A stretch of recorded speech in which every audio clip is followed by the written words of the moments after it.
you're on, Pie. Right, we're live on YouTube. Oh. So please don't do that again.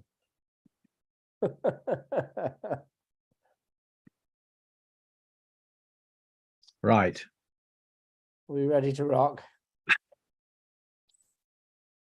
I don't know about that. Right. Okay, I'll get them in such as they are.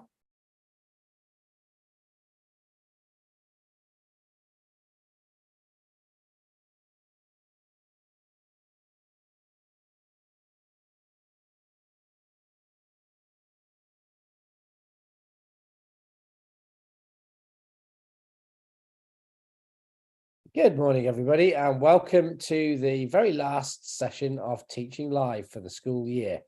As you can possibly tell by my voice, I'm a bit under the weather today. I've got a bit of a cold, and worse than that, remember, I think it was 2 or 3 weeks ago that Pie had a lightning storm take out his router.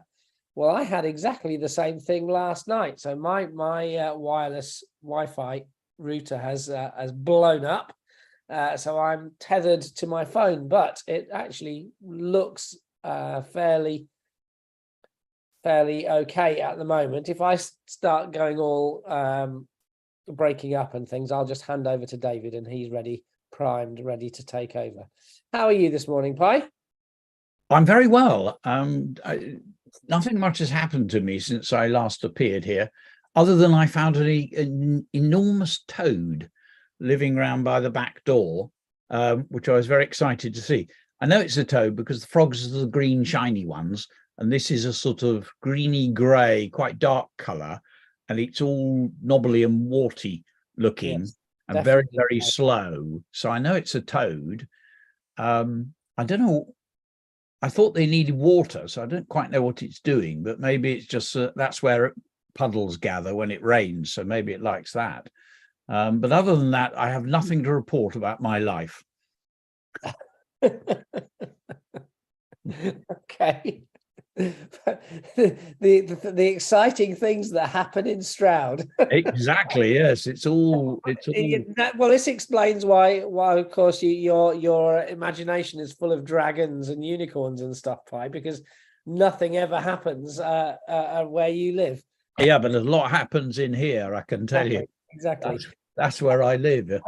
How are you, David? I'm good, thank you. And my internet connection is, I feel a bit left out. That I've not had some catastrophic lightning storm and explosion in my house, but I guess I'm lucky. But yeah, all good here, ready to go. The last one for a while. Yeah. Yes. So teachers, we're not doing Teaching Live in the autumn this year. We decided to go on hiatus to evaluate what we've done so far, have a look through all the stuff that's been written and submitted and all that sort of thing, and with a view to sort of coming back stronger and better in the future. So hopefully you'll hear from us in the not too distant future, but this is the last Teaching Live in its current format that you will see for a while. So Pie, over to you. Okay, well, I know this is David's favorite game. So what I've done in the notes, I've given a list of places. Now, when I say places, I don't mean specific places. So I wouldn't say in the game, you wouldn't say Stroud, you'd say town. Best played in pairs. So it's either places or abstract nouns. Now, most nouns are concrete.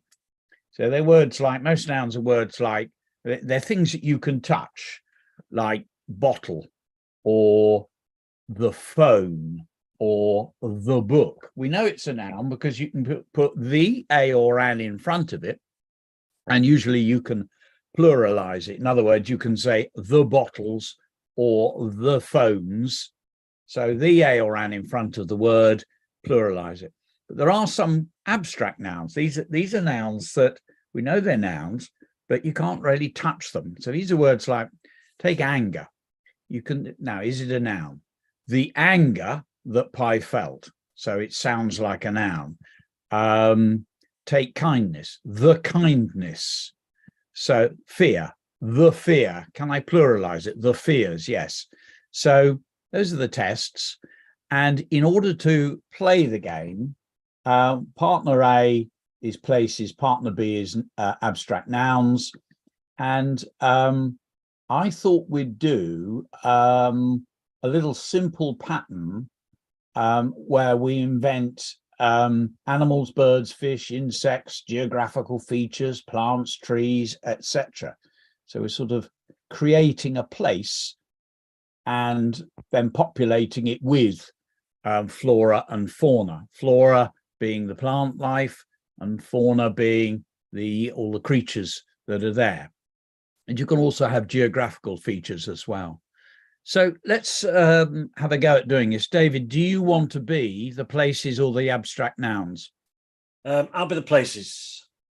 Okay, so you choose a place and I choose an abstract noun. And we do it independently of each other and then put them together. So, okay, I've got my abstract noun. I've got my place. Okay, what have you got? The shed. I had in the shed of time. Now, there is, so we now got to choose an animal, a bird, a fish, an insect. So do you want to choose the creature and then I'll extend the idea? Okay, I'm going to go for the slug.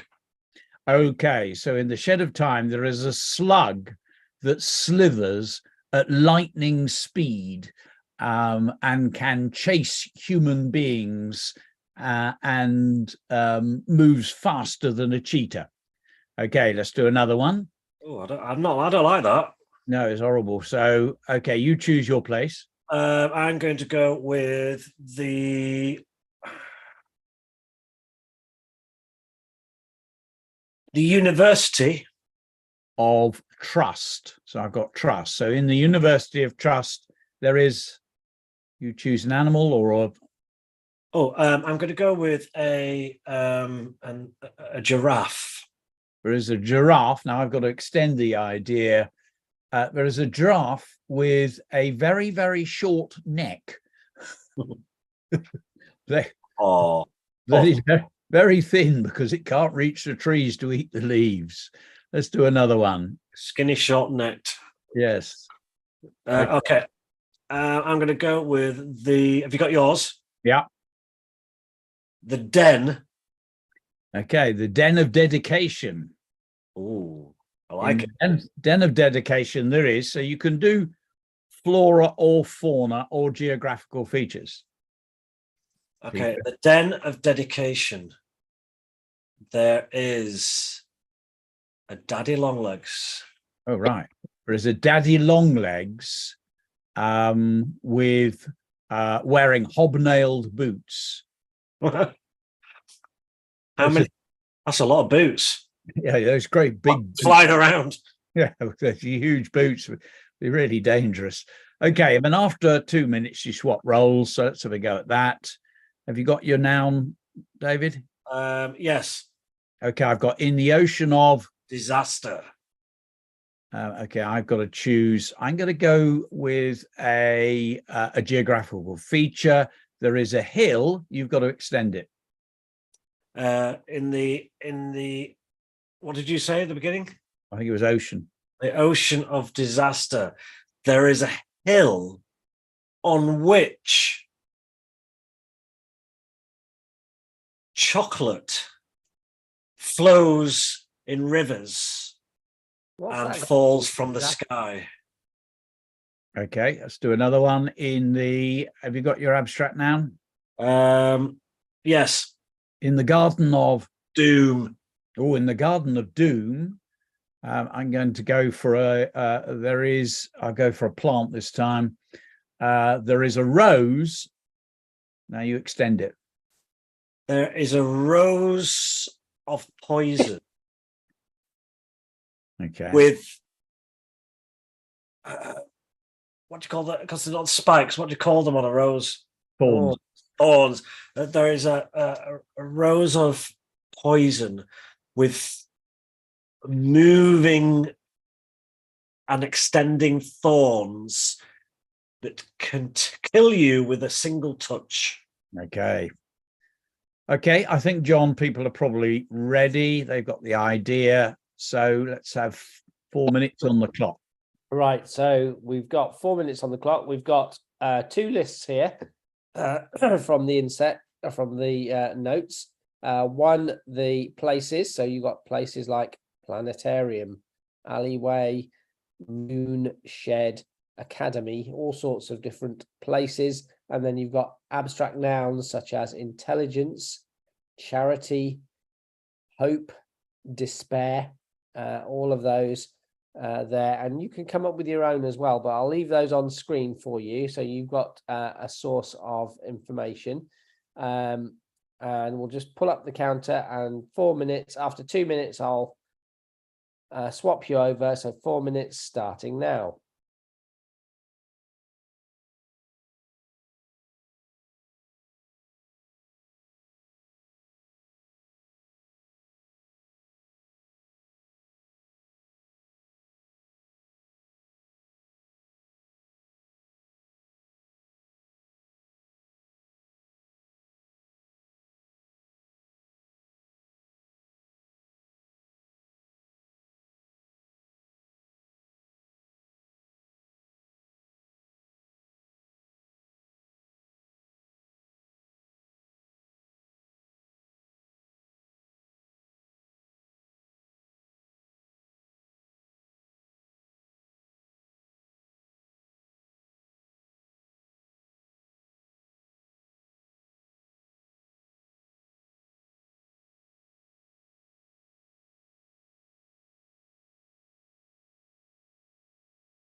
Okay, swap over.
Right, as we know, that sound signifies the end of the game. So we'll go back to the session page. So for today's session, and click on the Padlet activity.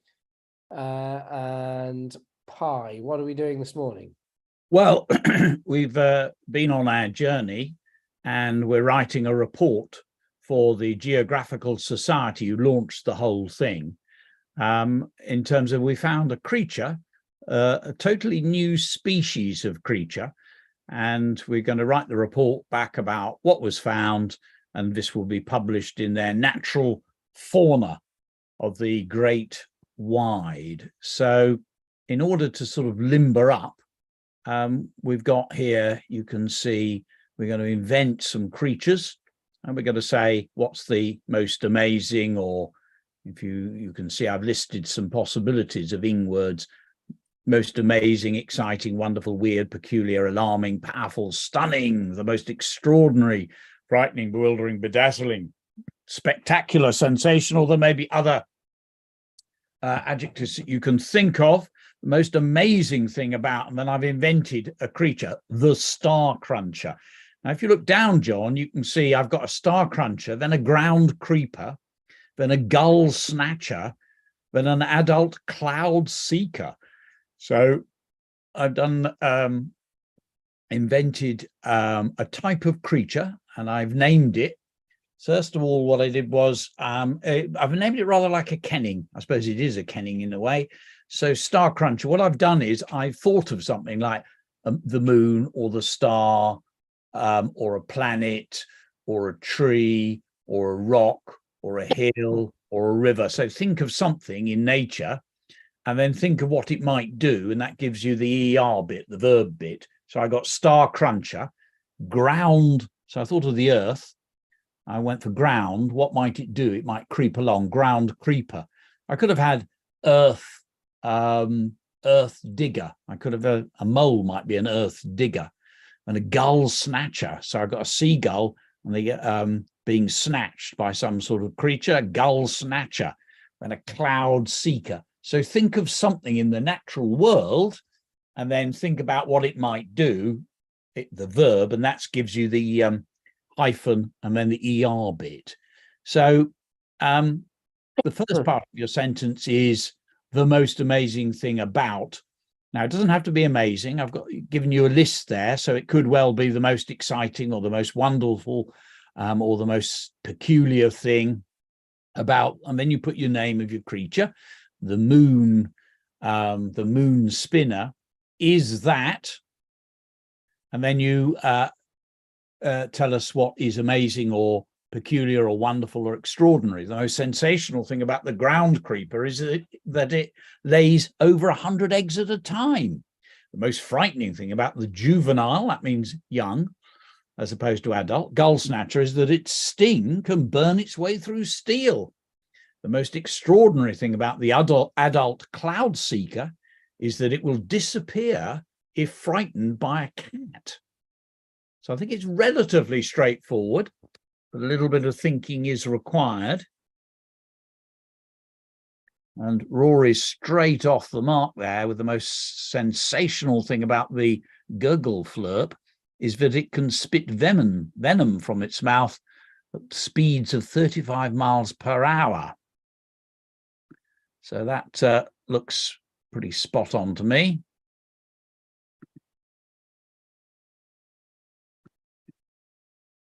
And one or two others coming in.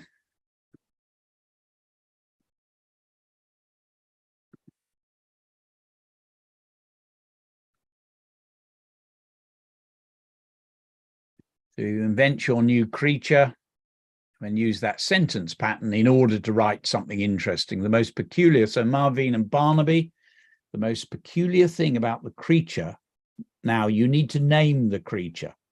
So was that its closest relative was actually a dog, as a little mistook his at one, so I've been researching him in secret. So it's a nice idea, but you could probably hear when I read it, it didn't quite work. Now you need the name of a creature. Try and follow my pattern. That'll make life easier. So somebody called John from Lancaster, the most extraordinary thing about the venerable pie muncher thank you, is that it can consume 14 cheese and onion pies at a sitting. Noah, the coolest thing about the wall jumper is that it can jump off walls. It can jump off walls. It can also camouflage. I think you mean it can jump on walls, and then you need a full stop. I think he means off pie with a double F. Jump off walls. Yes. Can also camouflage. So that after walls, you need a full stop. And you need a capital letter, Noah. The most remarkable thing about the Stephen wolf is that it is half human and half wolf. So that's Teba. So Noah, off and of, they're two different words. Off means to jump off something with a double F, and of is a single F. So it's a common mistake, that one.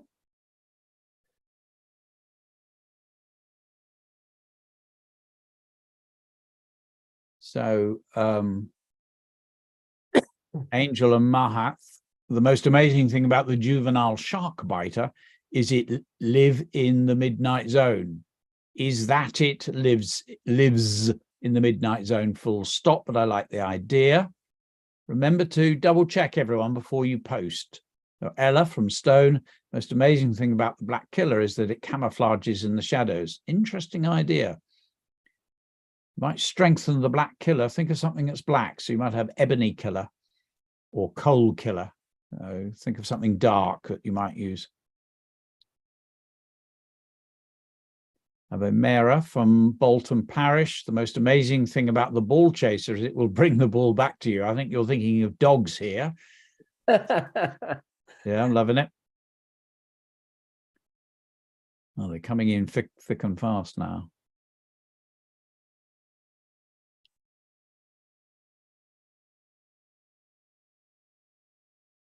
I like Adelaide's lava swimmer. The most extraordinary thing about the lava swimmer is it can burn through any metal with ease, even when having water poured on it. That's good, Yeah.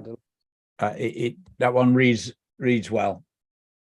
Jake and Sam, the most extraordinary thing about the shark crusher is that it has 20,000 teeth, all enough with enough venom to kill 10 megalodons.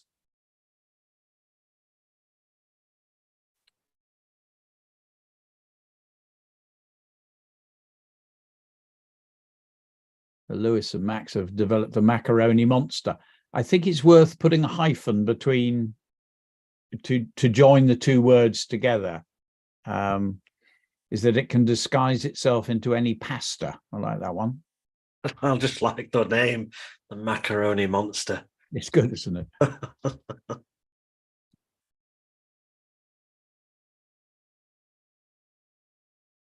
Somebody's got Chloe and Esme have got the most terrifying thing about the petrifying shark shredder is that it can pull you into its jaws and leave you there rotting for all eternity. Well done, you two. That's very nasty and flows very well. And Jake and Sam, the extraordinary thing about the shark crusher is 20,000 teeth, all with enough venom to kill 10 megalodons. And Jacob, the most astonishing thing about the Craggle scruncher is that it can turn ghostly and pass through opaque things. Always like that word, opaque. Yes. Logan. I like Craggle Cruncher too. Yeah. The most amazing Craggle Scruncher, sorry. Yeah, the most amazing thing about the storm, I think you mean storm chaser. Zach. I like Lydia from MJS is here. Fine, Yeah. Most incredible thing about the gobble burper, which I like, the gobble burper, is that when it gets frightened, it turns into apple pie.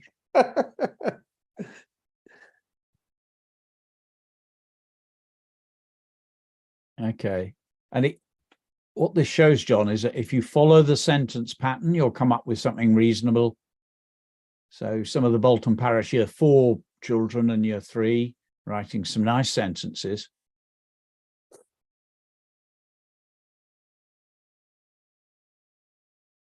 The greatest thing about the venom biter, I think you mean biter, Nana from Bolton Parish in Year 4.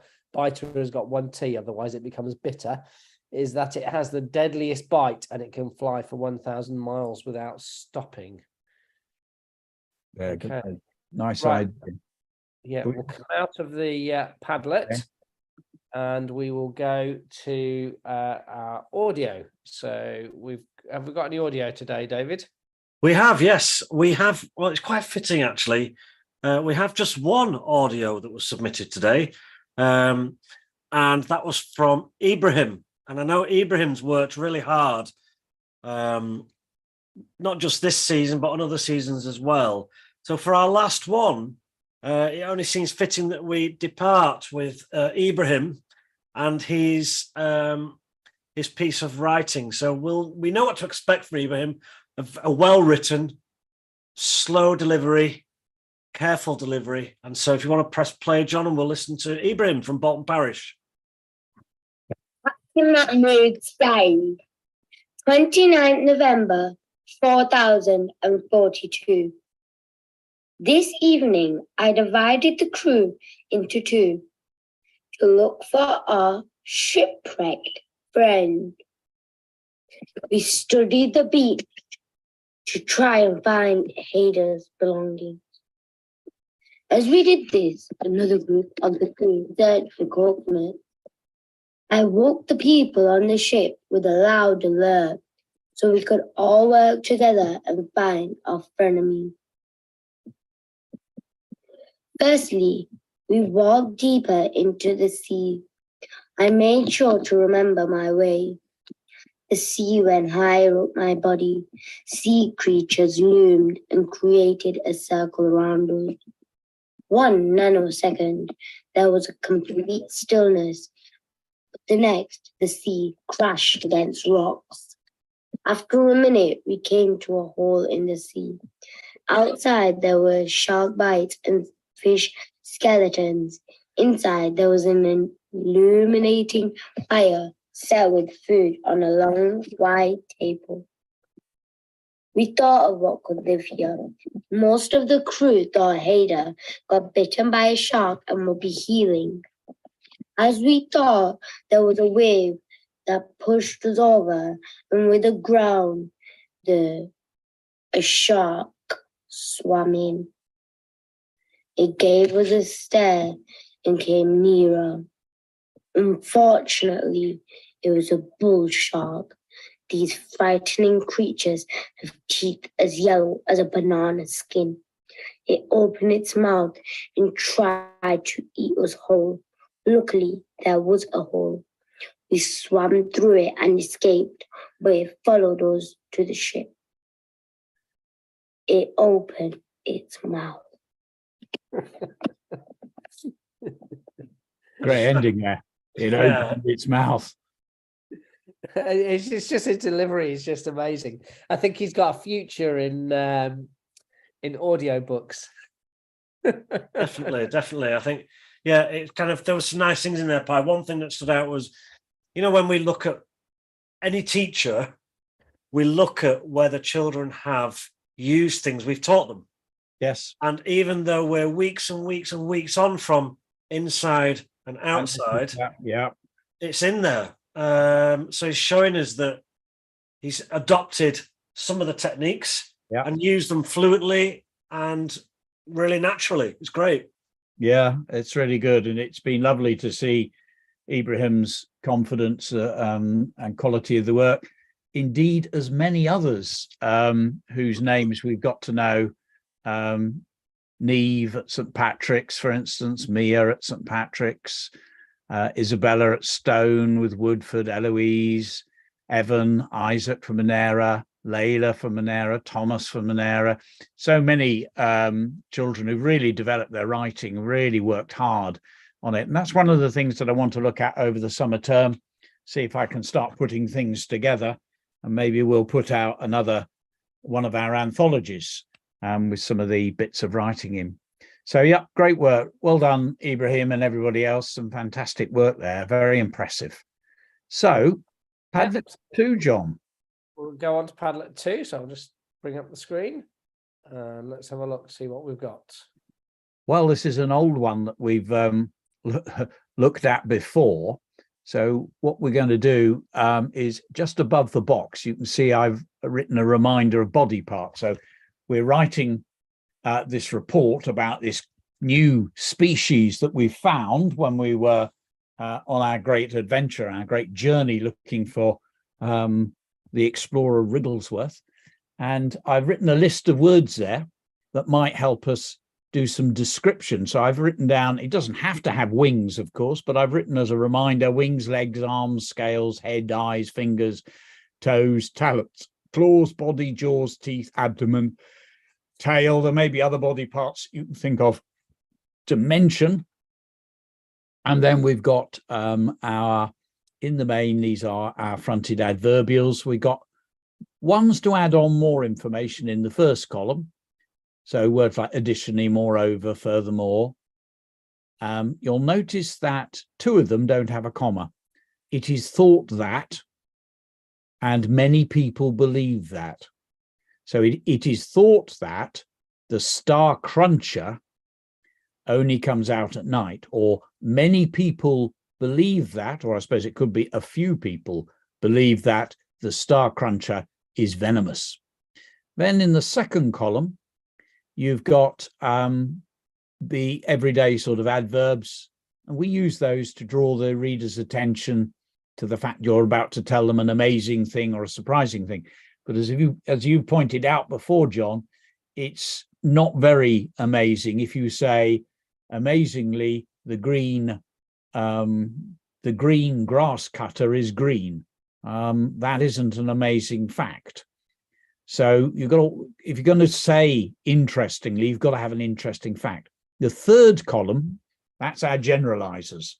Generally, some, a few, many, several, the majority. Now, generally has a comma after it because it's an adverb, but the others, remember, don't. So if you're going to write the majority, which means most, the majority of star crunchers are very, very small. Okay, so fourth column is the change of direction. However, comma, a minority are larger than a planet.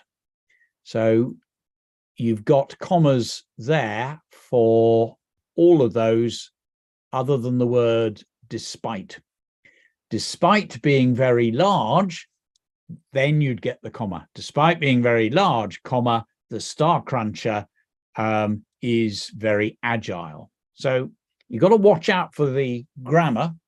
You've also got to come up with some good information sentences about your creature, and we are describing the creature, remember.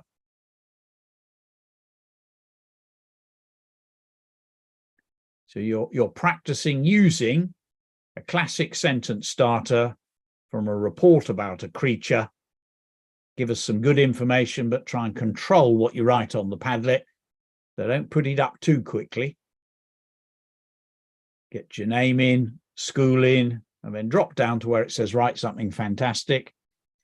Choose out a starter, like Bella, straight off with weirdly, comma, the light snatcher's jaws.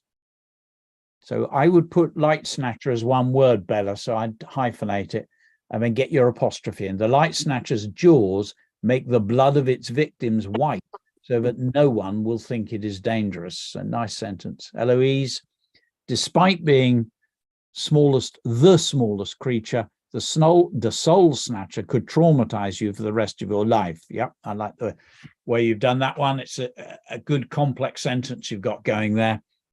I like the fact that she's gone straight in with despite, which is a harder one to use because it's an adverbial phrase. Yeah, and she's got the comma in the right place. Yeah.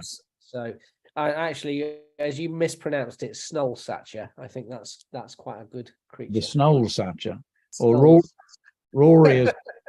It is thought that the snafflebarf is nocturnal, but these fascinating creatures come out at the dawn chorus to feed on sleeping badgers.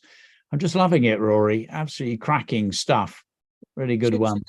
Should that be a full stop there? Well, no, it's a conjunction, isn't it? So yes, it's a conjunction.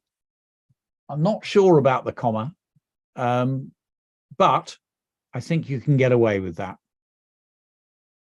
Now, Noah and Noah, if you look at yours, you'll know exactly what I'm going to say, because you've missed something at the beginning and something at the end. The best thing about the can opener 3000 is that it shoots the can lid out of the front and it automatically opens the lid. It's a great sentence, but you're still on Padlet. You're still doing what was on Padlet 1. So have a go at using one of those starters. Yeah, don't forget you've got your it's on the screen there. So additionally, also furthermore, moreover, your adverbs to interest the reader, your generalizers, your change of direction, and so on. I quite like Amelia's idea. Peacefully, mice could get cheese without making a fuss.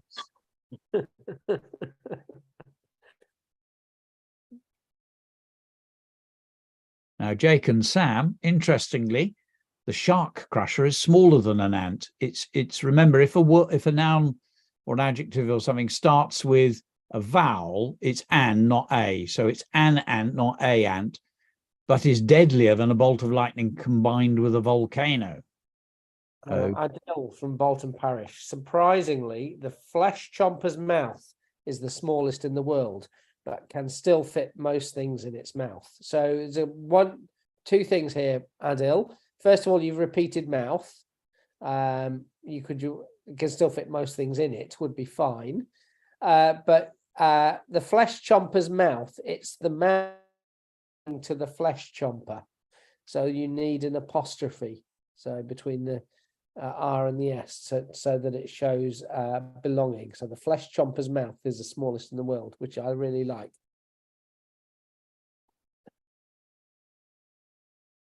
Leia from Stone, dangerously the moon. It's moved now. Creepers can hide in your brain until night and give you nightmares that you will never forget. Very good. Adelaide from MJS. Despite being tiny in size compared to its wings, well done for getting the comma in the right place there, Adelaide. That's a complicated sentence opener. The lava swimmer's wings, and you've got your apostrophe in as well. Well done. Can help produce immunity and protection against lava, whilst also using it against enemies. Brilliant stuff. You're going to kick yourself because you've forgotten the full stop. All that complicated punctuation and you forgot your full stop. But that's a really good sentence, Adelaide. Hayden and Noah, it is thought that the Sarhenjo came from the heart of a dwarf star. Like that one. Marvin and Barnaby, it is thought that, you don't need the comma there, the vicious hawk wolf was bred, I think I'd go for present tense, is bred as it was a contrast between a hawk and wolf, because when you see its features and habits relate to both creature with the speed and agility of a wolf and the brilliantly wide wings and incredible vision of a hawk, you've got a great idea. The sentence, I think, probably is a bit overcomplicated, so you might want to trim that back to 2 sentences and try and control it a bit more. But a good idea.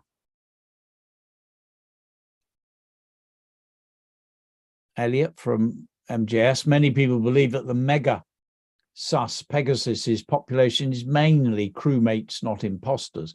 Interestingly, the mating call of the mega sus Pegasus is the Among Us theme tune.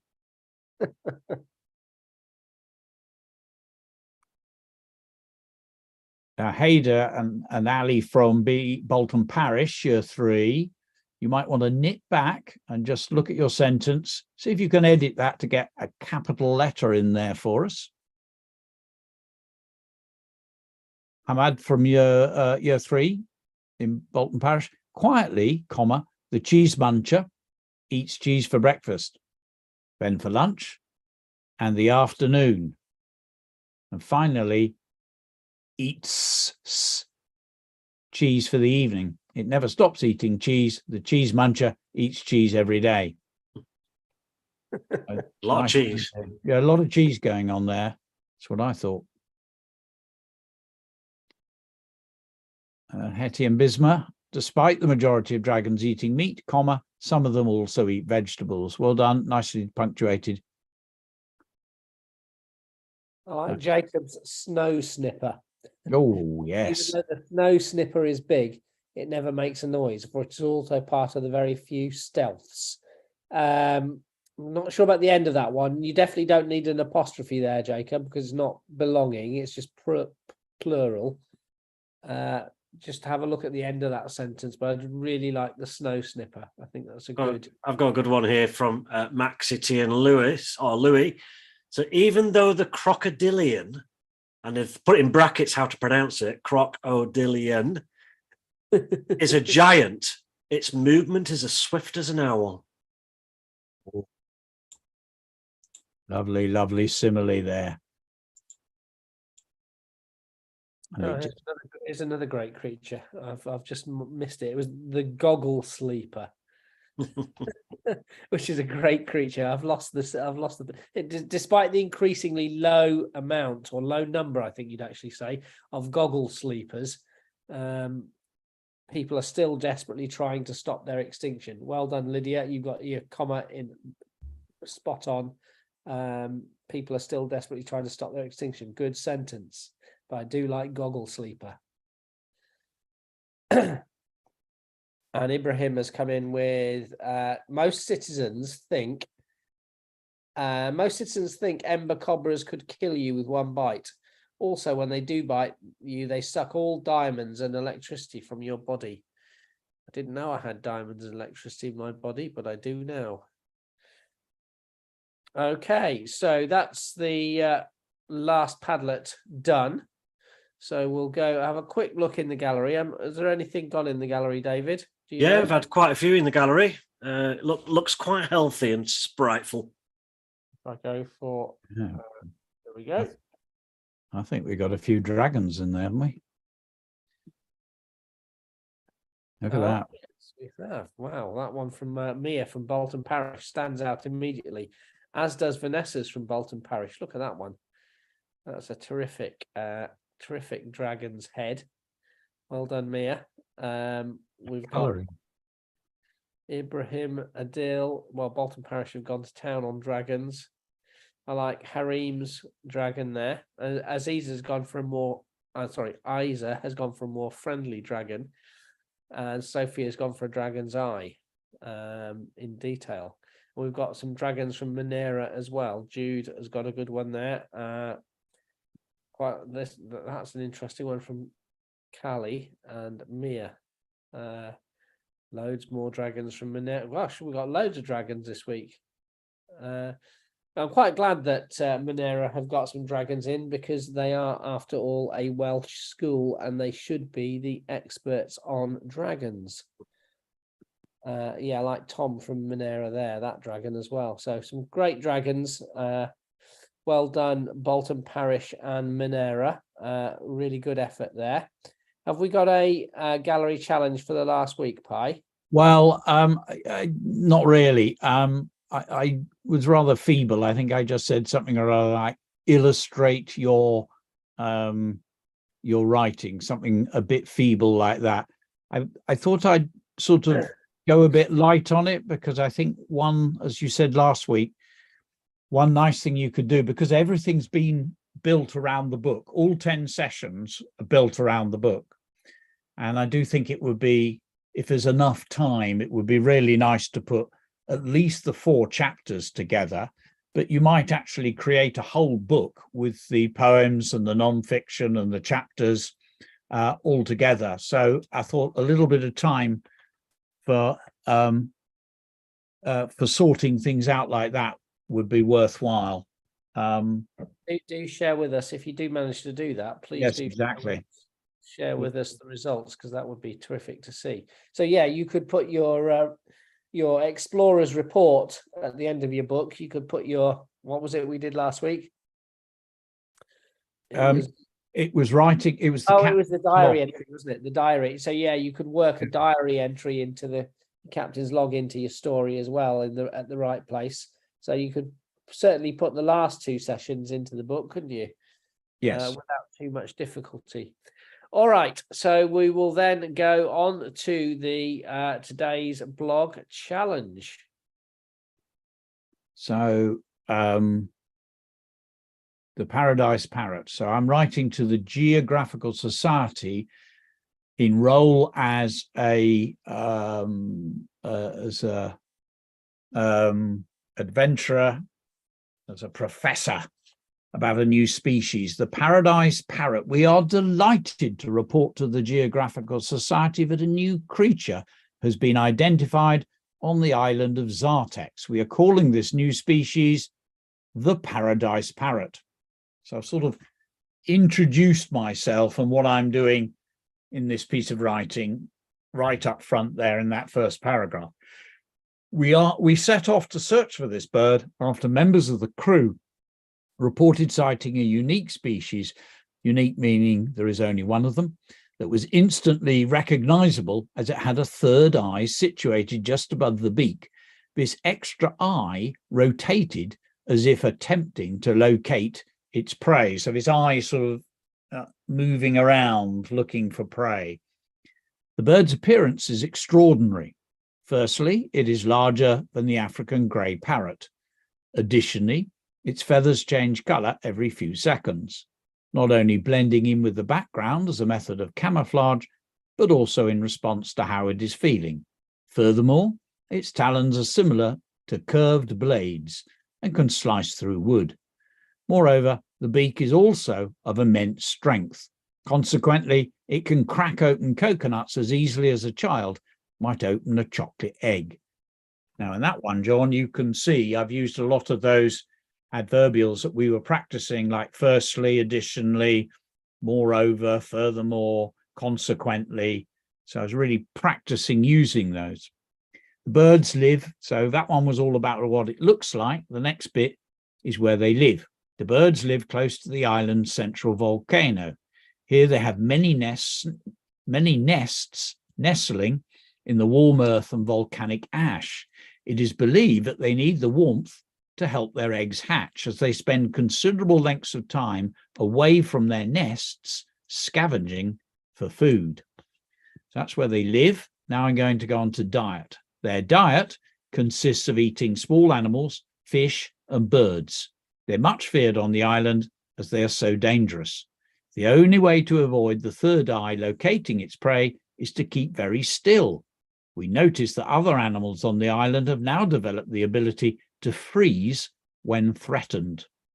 And then I end on a sort of final fact. One further fact that we discovered: never ever enter into a staring competition with such a parrot, because its third eye never ever blinks. Right. So this is interesting because it's you're not writing a story here. It's a report. So you're imagine that you are writing a report to the Geographical Society, or perhaps the keepers of a zoo of magical creatures or something, to report on a new creature that's been found. So you have to tell everybody where you found it. You have to tell everybody what your new creature is called, and then to get this right, you organization is the really important part, isn't it, Pie? So you've got describe it. You've got a whole paragraph on description. You've got a paragraph on where it lives, and you've got a paragraph on diet. You could also have paragraphs on how they rear their young. You could have a paragraph on their behavior. You could have a paragraph on one particular thing that it likes to do.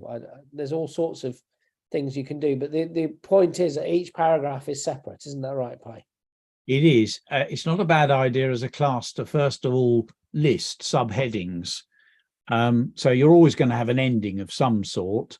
I quite like the idea of ending on a bit of advice, or ending on a sort of an amazing fact. If you go back to the beginning, John, you'll see my first paragraph is addressing who I'm writing to. So I'm delighted to report to the Geographical Society that we've discovered a new creature and what it's called. So that's like my introduction. And then how we found it. we set off to search for this bird after members of the crew reported sightings. And that's where I mentioned this amazing extra eye. And then, so that's the site. So I've got first paragraph, talking to who I'm writing to. Second paragraph sets the scene in terms of how we located this. And then I go into appearance. Now, I could have done subheadings. I could have said what it looks like or description, but I did what they call a topic sentence. The bird's appearance is extraordinary. And then I describe it. And then, as John says, the birds live close to. So that's introducing where they live. The diet consists of that opening sentence, topic sentence. It introduces the whole topic of what it eats. But as John says, you can do other things. So if I was a class, I think I'd have a quick brainstorm of various possible sections, which could be subheaded or could just be done as I've done it with those topic sentences, introducing the topic. But I do a brainstorm of possible different paragraph headings. So everybody writes something different. And then go back to looking at those sentence starters, because they're very helpful when you're writing this sort of writing. What you don't want is a paragraph with all kinds of muddled up facts about what it looks like, what it eats, how it behaves. Each one of those wants to be in a separate paragraph so that you've got a clear distinction between each separate section. So that's the way to write a successful report, is to keep it organized. So that's what we suggest. So that's it for Teaching Live for the summer term. We hope you've enjoyed the sessions as much as we have. We've had a terrific time. We're really, really impressed with the story writing that's gone on this term. It's been terrific.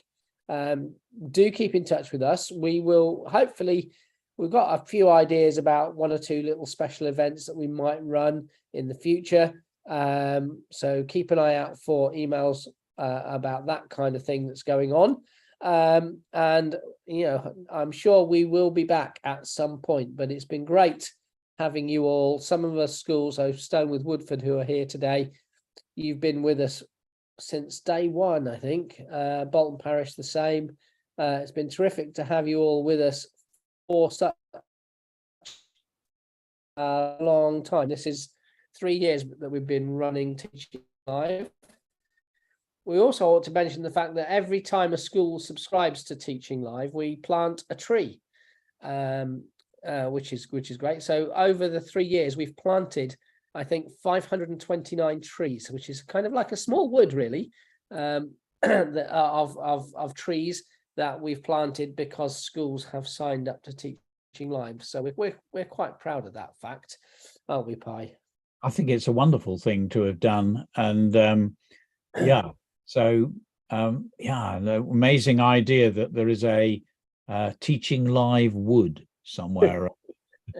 All these trees in it, all these magical trees. So yeah, great work. And those of you who are going to secondary, good luck. Remember everything we've taught you, because you'll be able to use it there in your work there. But also, as we said, as John said, we'll be back in the spring term and already beginning to think of a few ideas for what we might be doing. So it's goodbye from me. It's goodbye from me. And it's goodbye from me. Just one final thing from me. You talk about the Teaching Live wood. I kind of wonder what kind of creatures are inside that wood. I expect there's some kennings going on in there. There's all sorts. What was it? The snow sniffer. Snow sniffer. The snow sniffer is there. Okay, bye everybody. Well done. Great work. Bye. Bye.